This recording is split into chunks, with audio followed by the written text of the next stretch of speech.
Audible? General Ngoka, can you hear me? Yes, I can hear you, Prof. Thank you. Okay, excellent. Let me just change this setting quickly and this one.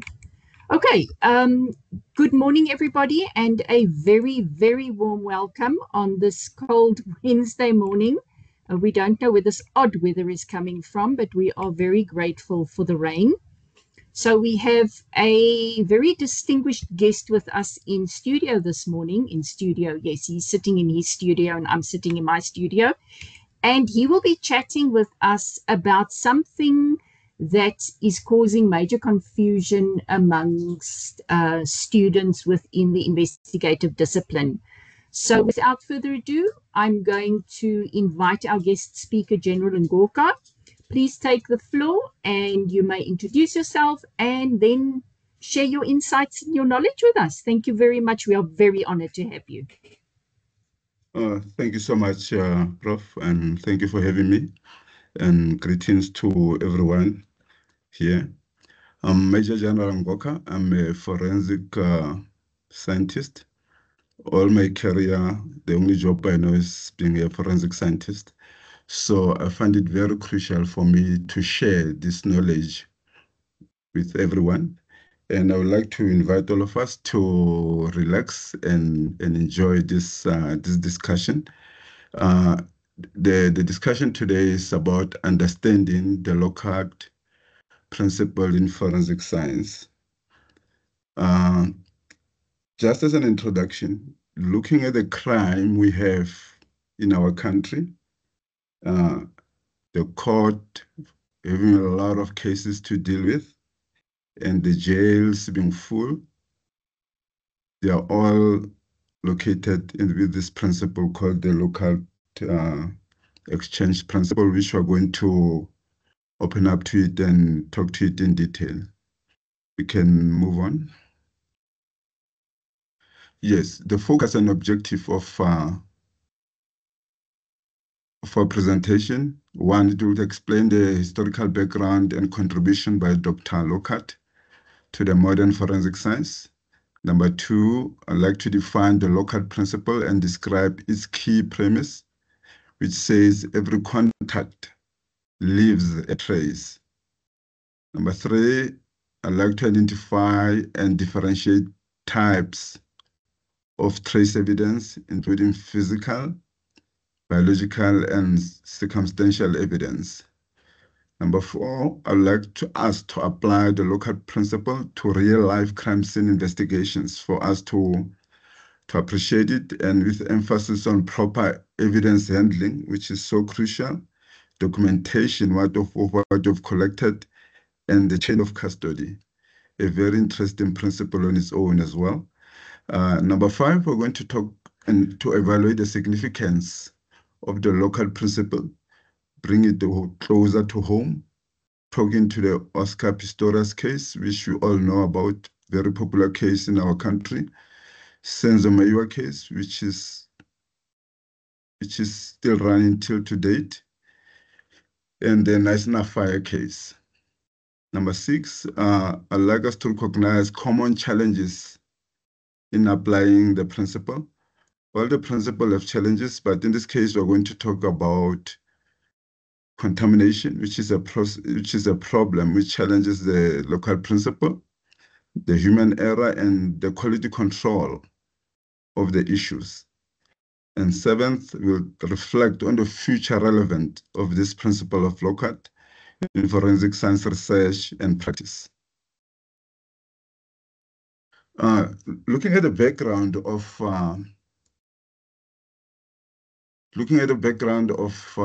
Professor Lockhart, he was born in France, Lemberg, 1877, and was very much fascinated with forensic science at an early age. Looking at his career, he studied medicine, but he combined his medicine studies with law, which is an unusual combination. As much as he studied so much, he had compassion in criminology and forensic science. One of the first forensic scientists to use physical evidence to solve crimes, because most of the time people solve crime in terms of viva voce. Looking at this legacy, he pioneered research into the use of trace evidence and the Lockhart principle. He helped to pave the way for modern forensic science techniques, which we are using to date. He helped establish importance of trace evidence analysis in criminal investigations. Thus, we call him the father of forensic science. The implications of Lockhart principle in forensic science. As an overview, Lockhart principle is a cornerstone of forensic science. I know it troubles a lot of people, particularly students, and it's very important for us to take time and make sure that we really understand what it means and the impact thereof. It provides foundation for evidence collection. Evidence collection is not just a matter of collecting evidence, put it in a plastic bag and send it to forensic science for collection. There are procedures which you need to collect. There are quality protocols which you need to follow. For example, if you find two exhibits in one crime scene, you'll deal with them one at a time. You are not going to get them all at once and put them in one plastic bag. You'll treat them as individuals, you'll mark them as individuals, and you'll have to remember how you collected it. So collection of this evidence is very crucial because once we get to court, the first question would be by the defense lawyers, how did you collect it? Explain to us. But remember, you collect your evidence from the crime scene, let's say today, the 23rd of April, 2025. You might go to court in 2028. And there's no way you can remember that. The only thing that will assist you is the proper collection and how you collect it. After collection, you have to preserve it. You preserve it very precisely. You must keep records of how you preserved it. And obviously, by its nature, evidence will need different kind of preservations. Let me give you an example. Let's say you go to a crime scene, someone has been shot. You collect a cartridge, you put it in a plastic, mark it precisely, and store it. Let's compare it to a blood sample which you find from a crime scene. You are not going to take that blood sample, put it in a plastic, and preserve it. Firstly, you need to ensure that that blood sample becomes dry. Because if it's dry, you can even use it after 15 years, 20 years. But if you put it in the plastic, as wet as it is, it's going to rot. And when you try and find the DNA out of it, the DNA will be broken and you won't be able to make use of that blood sample. So preservation is extremely important. So when you have collected the samples,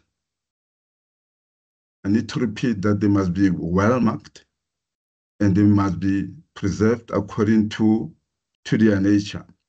And obviously, the size counts a lot as well. If you have a very big evidence, evidence, let's say it is a car, there's a precise way how you have to preserve that car. It has to be preserved in a particular way, put in a particular garage, must be covered in a particular way. Moving on to evidence analysis. Again, analyzing an evidence, we'll have to explain to the courts how you analyzed it. Firstly, most of the analysis of of samples that we get from the crime scene. We are using machines.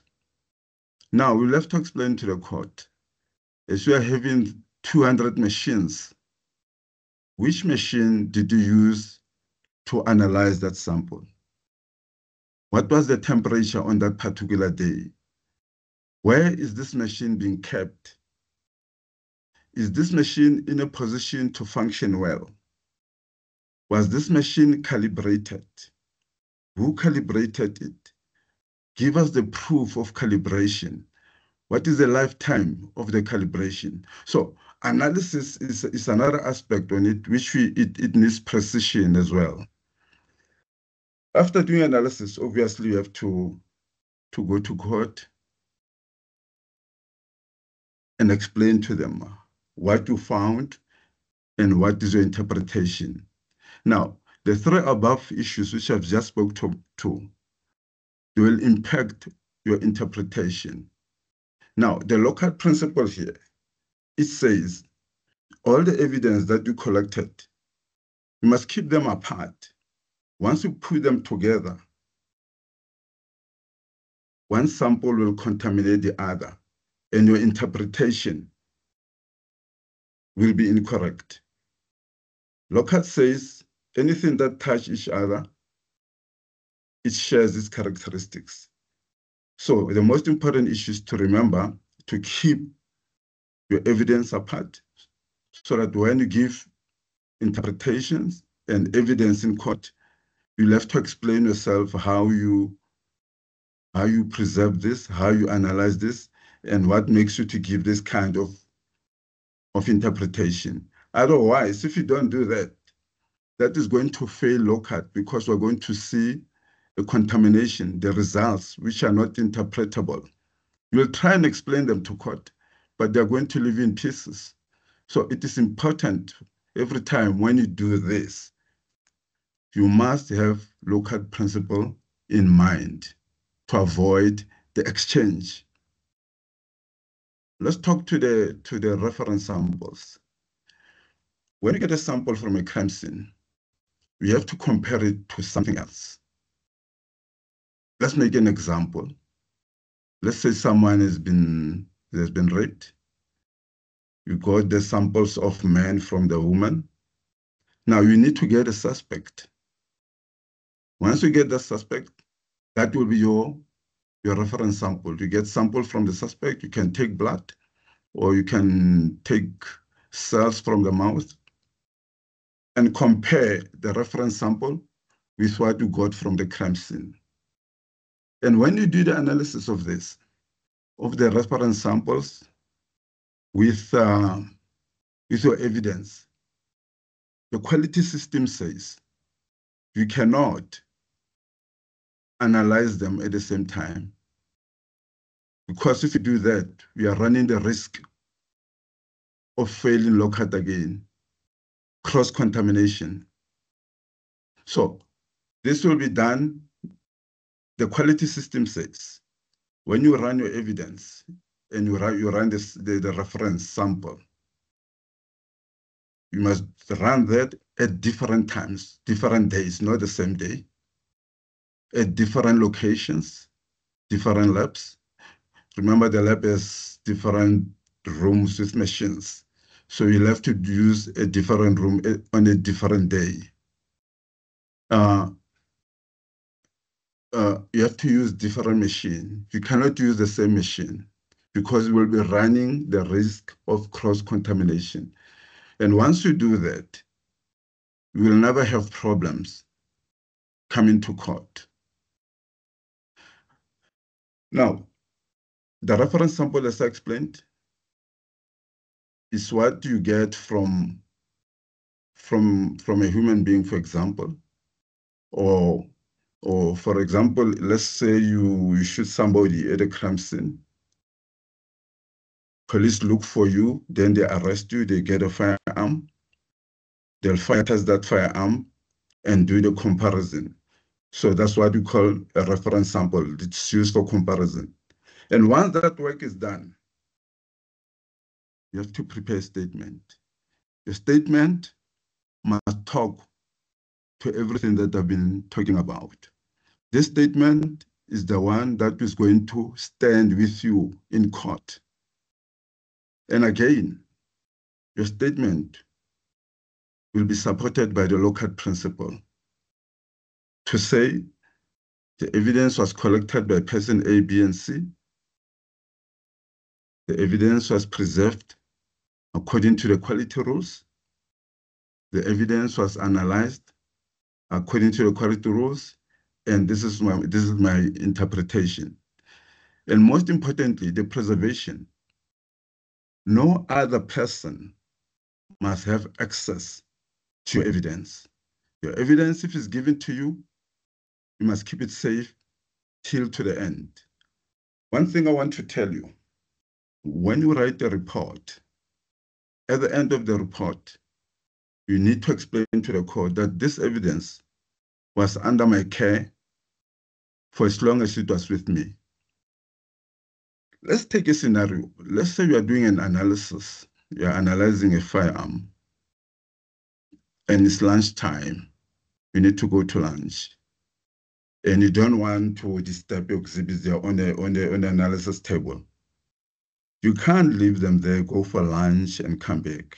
No, you'll have to pack everything, put it in a safe. Each and every analyst or forensic expert has a safe at the forensic lab to keep the exhibits in your own safe under lock and key. If you have 300 analysts, then you have to have 300 safes. Now, in your statement, you'll have to confirm to the court that you are the only person who had access to this and no one else. And this is important because that's the strong point of the defense lawyers, whereby they want to say, look, who else had access on this? If there's any other person who had access to this exhibit, the local principle could have taken place. This other person could have contaminated. So it is imperative to follow all these rules. And in the statement, you mentioned that you followed all these rules. Thank you. Let's talk to evidence. We have types of evidence. We've got direct evidence, and we have indirect evidence. Some people call it circumstantial evidence. Direct evidence, you go to court and tell the court, I saw this happening. I saw it with my own eyes, and it happened at this time. The weather was cold, it was hot, and I saw 3 people come in. So that's direct evidence. Circumstantial evidence is what has been found at the crime scene. Sometimes you call it a silent witness. A witness who never speaks, a witness who never forgets, a witness who never goes sick, a witness who never changes circumstances. It remains a witness that can be trusted at all times. Now, we have, in the circumstantial evidence, we would have physical evidence. The physical evidence would talk of fingerprints. You go to the crime scene, the forensic expert will look for the fingerprints, and that's the first thing that we'd always want to look for. Look for fingerprints, which will be of assistance. As you all know, no one shares the fingerprint with any other person. Even the identical twins, they don't even share the fingerprints. So we look for fingerprints, we look for palm prints, we look for footprints. So that's physical evidence. Anything that is physical. Another kind of evidence is biological evidence. We talk of blood, hair, and all these kinds of evidence. So this evidence, that's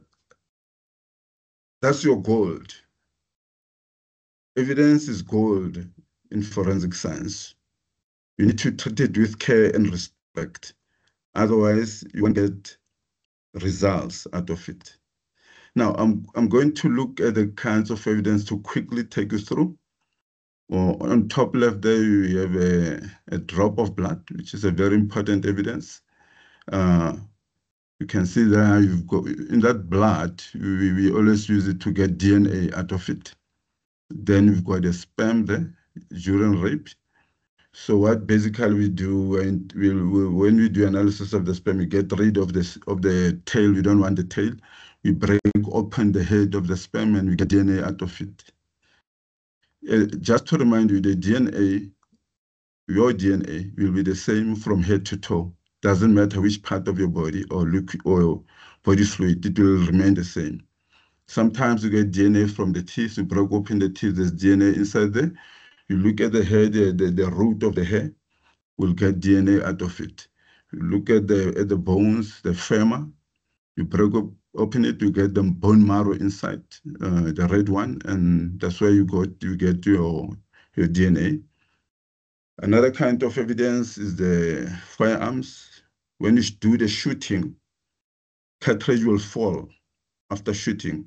That's why when the police come to a crime scene, when a person is shot, the first thing they're looking for is for cartridges, so that they can be in a position to compare it to the firearm that's shot if they happen to get the suspect. Some of the suspects are clever. After shooting, they will make sure that they look for the cartridge so that they leave with it to clean the crime scene so that the local principle fails.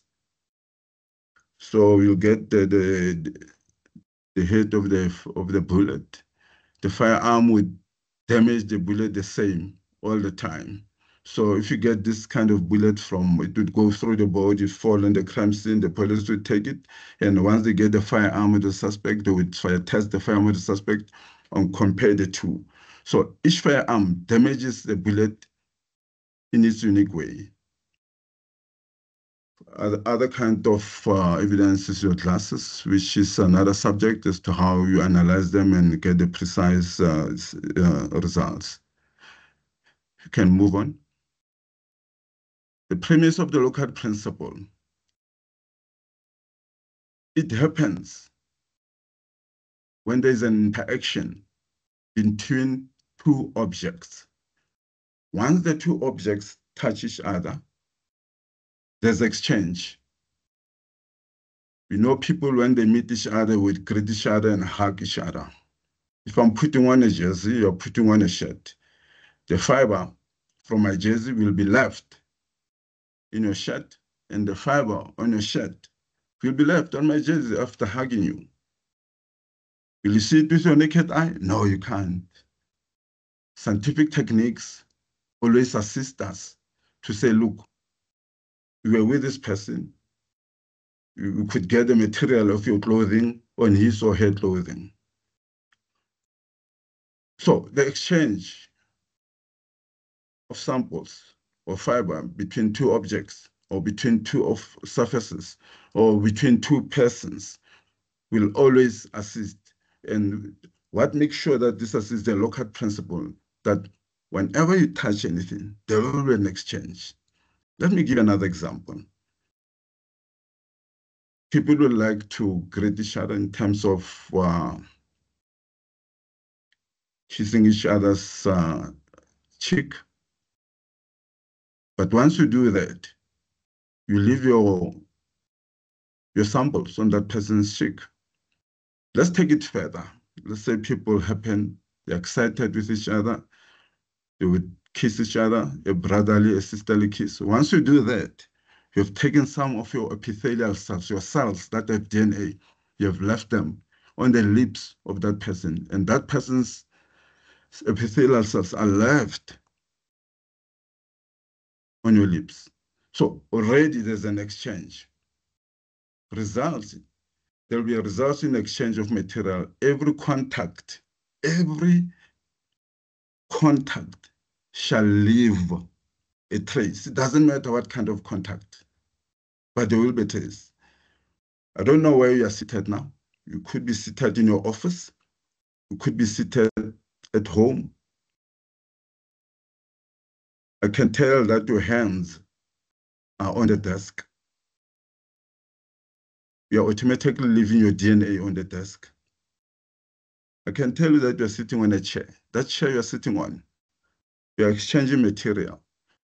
Whatever you do, you exchange material. That's what Lockhart is saying. Can you move on? Thank you, bro. Now, just quickly to talk to the crime scene. When you get to the crime scene, the Lockhart principle kicks in again. First thing when you come to the crime scene, they would call the police to say, look, someone has been shot, he's lying somewhere there. The first officer who comes to the crime scene is called the first responder. That person must take care of the crime scene because one of the days this person will be called to be asked as an officer, how did you manage the crime scene? The rule says, as a first responder, once we get to a crime scene, you must protect it. You must cordon it. There's a tape that they usually use which says crime scene, do not cross. They would cover it so that nobody gets to that. Obviously, the day you go to court, you'll tell the court that I was the first person who came to the crime scene, and I cordoned it, and I protected it. Let me take you to the case of Senzo. The case of Senzo, may his soul rest in peace. The first responder came to the crime scene. He cordoned the crime scene. The crime scene was in the house. So he said, everyone who's in the house must stay there. They must stay put. They mustn't move. Those who are outside, they mustn't come into the yard, nor come into the house. The crime scene was cordoned. But one mistake, which that officer did, he left, he rushed somewhere to come and go and fetch something. Now, the defense asked him, were you the first responder? Yes. Did you protect the crime scene? Yes. At all times. No, there was a time whereby I had to rush somewhere. That's the biggest problem. That's one of the arguments in that case to say the crime scene was not protected. Any other person could have come in to contaminate the crime scene, to leave their evidence there, to apply the Lockhart principle unintentionally. So, as you see the crime scene, you need to mark it precisely. For example, number one, you can see number one there, that could be a firearm, which fell there. Number two could be a cartridge. Number three could be a blood sample, which was found there. So each and every issue, you must mark it. And after marking it, you need to identify what kind of evidence that you found there. And you need to prepare a rough sketch immediately whilst you are there. And when you get back to your workplace, the day after, but as soon as possible, you need to start preparing what you call an album. You must draw precisely what you found there, and it must be drawn to scale. 1 meter shouldn't be 2 meters. It should be precise to scale, so that when the defense go and revisit the crime scene, you are in a position to protect. If a person has died, you are able to protect that person and say, look, this is what I got, and this is how things looked like, and everything's up to scale. And move on. Yeah, I'm trying to say to you, how do we deal with a crime scene? It is important to know how you approach a crime scene to avoid deposits of evidence which is not supposed to be there. Starting from the right, you can see that there's a spiral approach. You start from outside, you go in circular ways, looking for evidence till you end in the middle. Other way of doing it, you cordon your crime scene, you divide it into 4 zones, and every zone you divide into 4 zones. If it's bigger, every zone you divide it again into 4 zones. So to be precise and make sure that you get each and every evidence you're looking for. Another approach is the linear method, as we can see there. And another method is a grid. It goes with preference and it goes with the kind of crime scene. Number 4, the secure and collect evidence. Once you have secured and collected the evidence, that evidence must be packaged.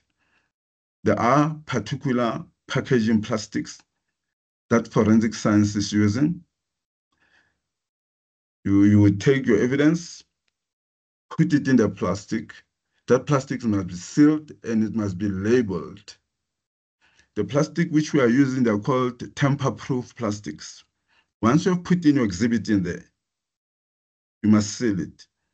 If someone tries to open it, it will break open. That's why it is called tamper-sensitive, tamper-proof plastic bags. So what you put in there, you need to explain exactly what you've put in, what time, and who are you, what was the date, and what kind of case is it. Like, for example, here on your left, you'll have Detective John Smith, and with some details which you'll put on the paper there.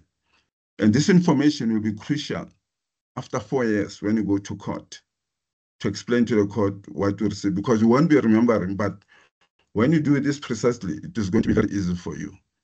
So all I'm saying here is packaging, sealing, and labeling is very, very important. We may move on, Prof. Thank you. Again, let's talk to the Lockhart principle again. You reconstruct. Here we are talking about reconstruction of events, and you're trying to establish the connection. There's a crime scene there. You collect evidence. The evidence which you have collected, you can collect the evidence of the victim from the crime scene. At times, the suspect will leave some traces there. The kind of shoe he's wearing, he said it would be traced for us. Most of the time, when they commit crime, suspects smoke just to lower the stress level. And when they're done with the smoking, they will leave the cigarette butt there. Now, that cigarette butt is important for us because once you put it on your mouth, like I said earlier, you leave the epithelial cells and we'll take that cigarette butt and we'll get DNA out of it. So from the crime scene, you get evidence. We'll get the evidence of the victim. We'll get the evidence of the suspect. And again, look at the parallel one between the victim and the suspect. In a rape case, the victim would become our crime scene. The victim becomes our crime scene. The victim would get the hair of the suspect from the body of the victim. You'd get the epithelial cells of the suspect from the body of the victim. Sometimes the suspect will leave saliva at the victim, and that would assist us. One example which maybe I should share with you, one of the rape cases I once received, during the rape, my apologies if it's a bit gross, but for the sake of this presentation, please do understand. During the rape case, the suspect tried to kiss the victim, and the victim bit the tongue, and the tongue was cut off. The suspect was in pain. He ran away. So let's check. What did the suspect leave behind, according to Lockhart? The suspect left the tongue behind. The suspect left the blood behind. The suspect left the sperms, the semen behind. The suspect left the epithelial cells behind. So just by touching the victim, the Lockhart principle was activated. The suspect left everything. And again, during the rape case, the victim scratched the suspect. When we checked the fingernails of the victim, we got some cells, a bit of blood, which belonged to the suspect. So the Lockhart principle was strongly implemented here. So if you do the reconstruction of a crime scene, you need to think out of the box. Where was the local principle applied? What was left at the crime scene? What is the crime scene? Who is the crime scene? Who is the suspect? So that's where the strength of LOCAT comes in. Remember,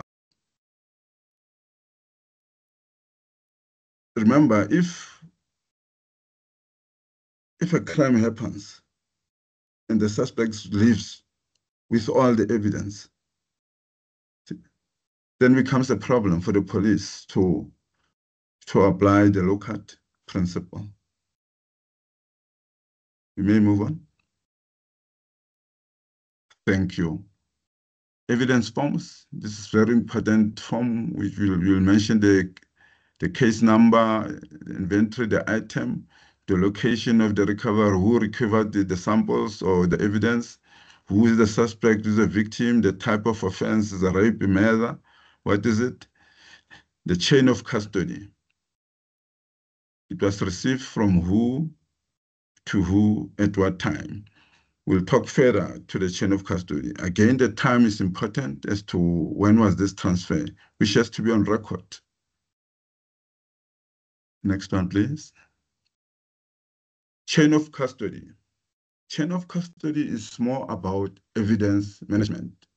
LOCAT principle took place. You and I knew we need to protect what we received. So you need to refer to the chronological and documented records, the custody. In terms of custody, I explained myself very well for a long time to say, in your statement, you need to say to the court, these exhibits were in my custody from day one till to the end. Let me cite an example. The people who collect the crime scenes, the evidence from the crime scenes, are not the people who are going to do the analysis. So if I collect the exhibits, I mark them in a particular way, I'm going to submit them to the forensic lab. The forensic lab will have to do the analysis. So if a murder comes in, I will say the exhibits were in my custody. After being in my custody, I submitted them at the forensic lab on a particular day at a given time. And here's the proof, because you need to have a proof. You need to get a receipt, digital or hard copy. And once you have, the forensic lab has received that, they'll give them to the particular section, depending what kind of exhibit it is. And that section will give it to a particular analyst to analyze it. And that analyst will keep it till to the end. If there's any further analysis which has to be done, the analyst will transfer it to the relevant section or to a relevant person. And during that transfer, you need to keep records to say, on a particular day, I transferred this particular exhibit to person A. It was in a plastic bag with given barcode, and it was written in this manner. And here's a copy, a photocopy of what I've given to him. Analysis. When you analyze, you use machines. You need to be able to defend the custody of the samples that you have put in the machine. I'll cite an example. A defense lawyer will say to you, how do you know that the sample that you've put in a machine, nobody else came and changed it? Now, you need to know your processes and your protocols and be able to defend that. The scenario will be the room where the machines are, where analysis is done, they're always kept locked biometrically. For you to go in there, you need to put your finger, biometrics. Inside that room, there are cameras, CCTVs, to see whoever goes in, whoever goes out. And the records of the CCTV have to be kept for a very long time as a proof for the court. So after the analysis, you have to destroy the evidence. Now, when you get to court, sometimes they will say, look, we need to see the evidence that you used to do the analysis. If it's there, you'll show them. If you have disposed them, we need to give the proof that you have disposed it. You have disposed it on a particular day. You followed these processes. Here are the pictures to show that it was done on a particular day, and here are the people who were there during the disposition. For example, the control blood samples. After analysis, they have to be kept for a few months. Can be a month, between a month and 3 months. After that, they have to be destroyed. The rule of this country says you cannot keep that forever. And if you have been asked to give the proof that was destroyed, you need to give that proof. So the chain of custody is extremely important to say that the sample moved from point A to Z, and this is how it moved, and here's the proof. Once you don't have the chain of custody, it doesn't matter how good your analysis is, your case is going to collapse. And this is the strength of the lawyers. Prove to me who touched these exhibits, or nobody touched it. And if there's anybody, who is that person? Give me proof. Once your chain of custody is perfect, you'll sail through with your case. Thank you. Yes, I was trying to come closer home here in terms of cases. We know the case of Oscar Pistorius, a very sad case. May his soul rest in peace. Here, the river was shot by the partner from the other room. Here we are looking as to the bullet which went into the deceased. It came from which firearm, and we realized that it came from Oscar's firearm through analysis. Look at the angle that he shot, at the distance, and that's what ultimately kept him in jail for so long. Looking at the case of Senzo, yes, we got a lot of exhibits there. According to Lockhart, the cap was found there, blood samples were found there, a lot of things were found. So the Lockhart principle was intact here. But like I explained, one of the issues of concern was the first responder to the crime scene left the crime scene and rushed somewhere. The Nasna case, we are trying to apply the Lockhart here to see what caused this fire. What was the propellant? Was the propellant paraffin, diesel, petrol, or what happened? Because if petrol was used, so that would what it would say that this fire was deliberately caused, and the propellant was petrol. But in a nutshell, in this case, no propellant was used. It was a natural fire, which is another story to explain. It would take too long. Thank you. I just want to quickly talk to the challenges and limitations of applying the Lockhart principle. The first one I spoke about is the contamination. Contamination is the biggest problem. When you get to the crime scene, you need to ensure that there's no contamination that should take place. Like I said earlier, the first responder must protect the crime scene. When you are a forensic expert, you come to the crime scene, you need to come with your white overall, white cap, mask, the shoe protectors, so that you don't leave any of your evidence there. In the past, people used not to put on masks, and we would find their DNA there. You will remember when you talk, a lot of cells come out of your mouth. You won't see them with your naked eye because of the speed that those cells come out. That's why when somebody's sick, you stay closer to that person, become sick. It's because there's a lot of pressure coming out of the mouth of that person coming towards you. So contamination is the biggest issue. You realize when those people come to a crime scene, there are stepping plates there.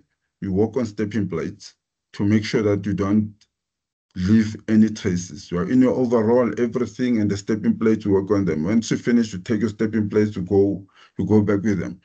If you go to the second crime scene, you are not going to use the same stepping plates. They'll have to go and be decontaminated. The overall that you were using will have to be discarded. You get a new one. That's why now the forensic science becomes expensive, because for each crime scene, you need to change your overall. For each exhibit, you need to change your gloves. If you are at the crime scene, you get 2 firearms. You are not going to use the same gloves. You'll have to change the gloves. The other limitation is human error. You need to be precise. There's no room for error. Once there's room for error, the case will collapse. And thirdly, you need to follow the quality management systems, which will assist you to do things correctly. One of the saddest things about human error, about causing contamination, about not following the quality system, when you are in court, you'll be asked a lot of questions, a very stressful environment. You do a mistake once, you do a mistake twice, the defense lawyers will know, and they would ask you, what would make us to believe you was to made a mistake in the past 2 cases? So basically that will be the end of your career. So there's no room for error. That is the problem with these challenges coming to the limitation of local principle. You must avoid the contamination, no error, and follow the rules. Thank you. I would like us to take our time, read the quotation by Professor Lockhart. I'll read for you, and we reflect on it. Lockhart said, wherever he steps, whatever he touches, whatever he lives, even unconsciously, will serve as a silent witness against him. Not only his fingerprints or his footprints, but his hair, the fibers from his clothes, the glass he breaks, the tool mark he leaves, the paint he scratches, the blood or semen he deposits or collects. All of this and more bear mute witness against him. This is evidence that does not forget. It is not confused by the excitement of the moment. It is not absent because human witnesses are. It is factual evidence. Physical evidence cannot be wrong.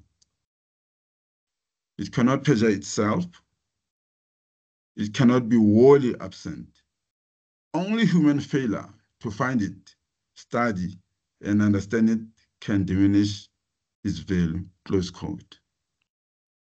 So basically, this quote of the prof is talking about the Lockhart principle. It's well said and well written. Thank you, Prof. Go to the next one. In conclusion and future direction for forensic science research, the Lockhart principle remains a cornerstone of forensic science, providing a framework for the collection, analysis of trace evidence. The Lockhart principle has been used to solve countless crimes throughout history and continues to be an essential tool in the modern forensic investigations. Thank you.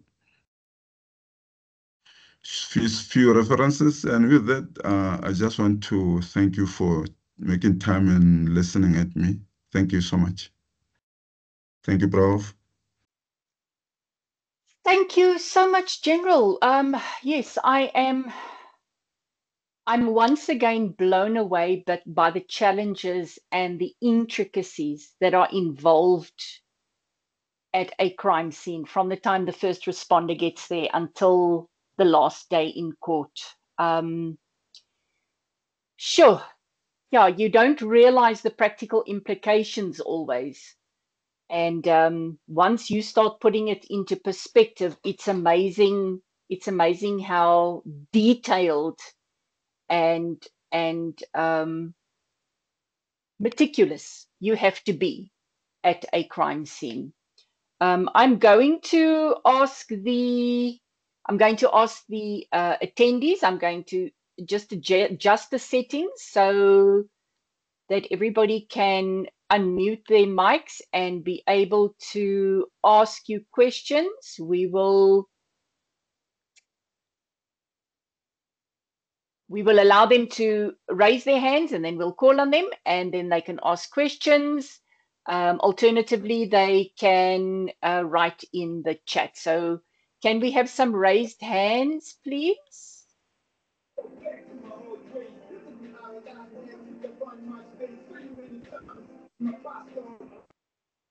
I'm going to ask that we keep our mics muted.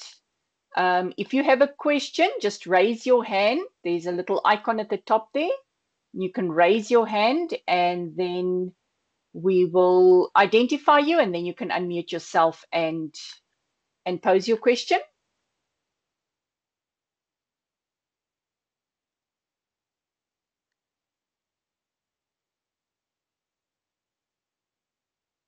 No questions.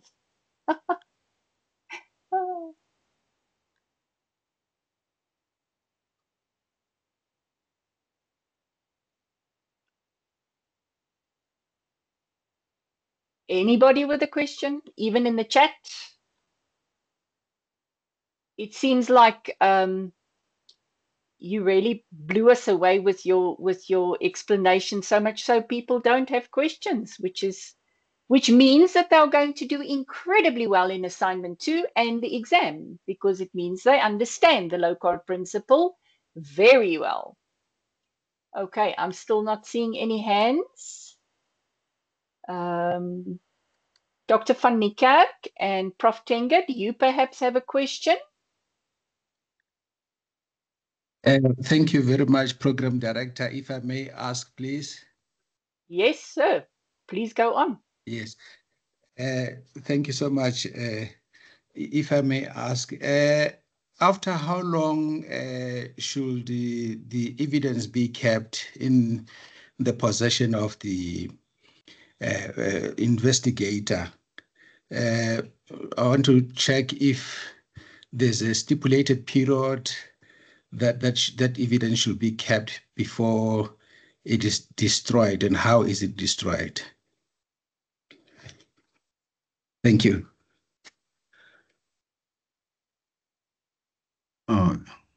Thank you, Prof. Tenga. It differs from one exhibit to the other. Let's look at the drugs. The drugs, after analysis, you need to apply for permission to distract them. No, not after analysis, after the court sittings.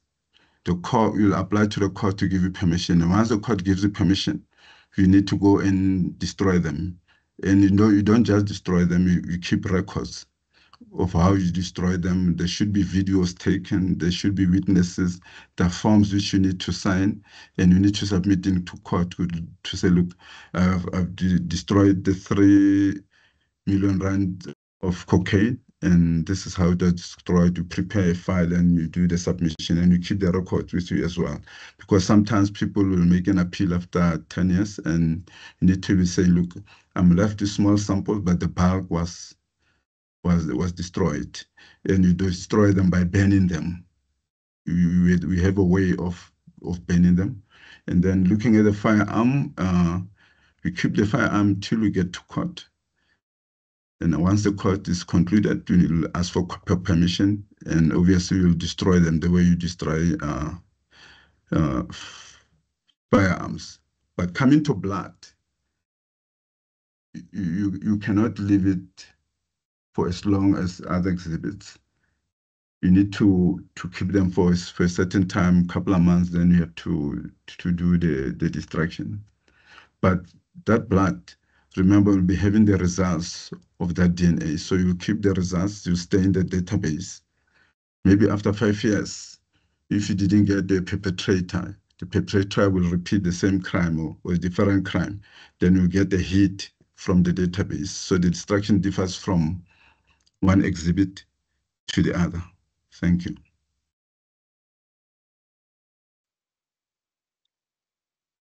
Thank you very much, General. Thank you. Thank you, General. I have a question, and I'm not sure if you will be able to answer it because it wasn't really part of your presentation, but maybe you would know. The forensic database that has for this period been created. after that, I think that will assist. Is going to. Sorry.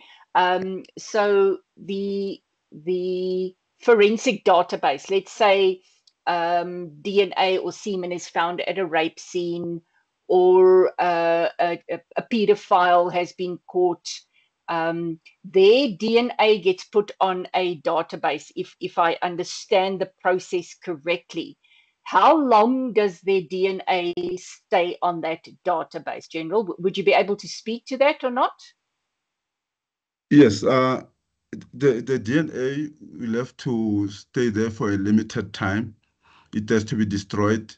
We are speaking about 3 months, then the destruction has to take place. But remember, the results, after analyzing that semen, you'll be sitting with a DNA profile. That profile must be kept in the database forever, so that at a particular time, after so many years, if this suspect got caught, then we can have a hit or a link.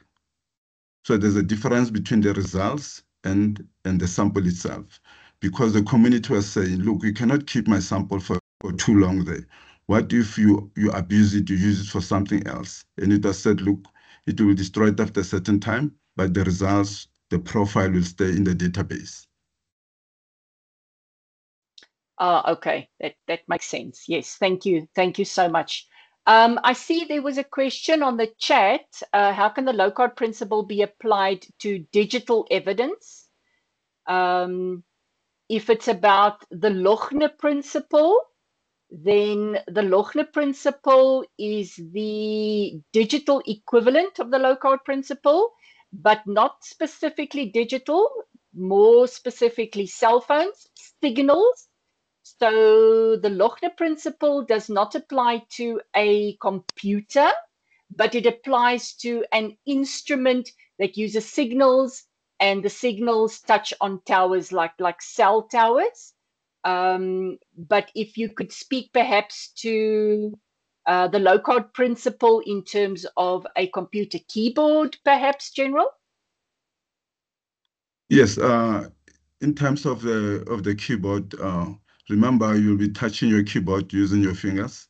And once you touch your keyboard, you leave your DNA there, you leave your cells there, and you leave your epithelial cells. And once that keyboard or the computer is suspected, to be taken, and DNA will be extracted from the keyboard, and analysis will be done, and it will be compared to the suspect's DNA sample. That's how it functions.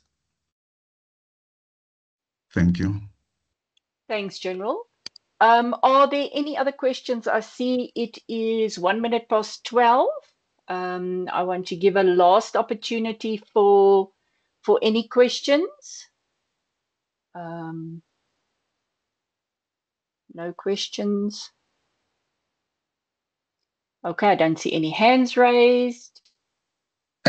If I may come in, please. Please help me. Help me. Yes, just to ask the general, because the information he has shared here is very much informative. You know, I was at the commercial branch, and we haven't heard. I haven't met the general come to one of the meetings to really orientate us there about the works that they are doing at the FSL. So is the general active and really workshopping the investigators, detectives at police stations about the work that they do, and how should the collection of evidence be practically done on the crime scene? What he has explained to us today. Oh, thank you for the questions. Very important question. The answer is yes. The information is shared, and the training is shared with our clients. Our clients are investigating officers, which helps them to understand what is happening. And our second client is the judiciary, the magistrate, the judges, the prosecutors. They need to understand the kind of work we're doing. And with that, it helps us to not to mess up with the cases.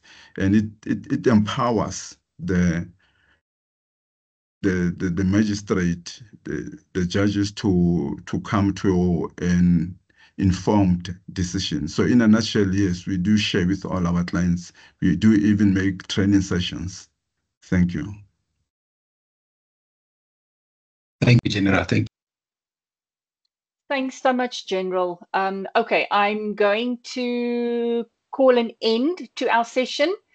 General, thank you so much for your time and for your insight and for your wisdom and being willing to really just share your experiences and your knowledge in such a open and understandable and uncomplicated way. I think you really benefit our students in terms of understanding the processes and the procedures.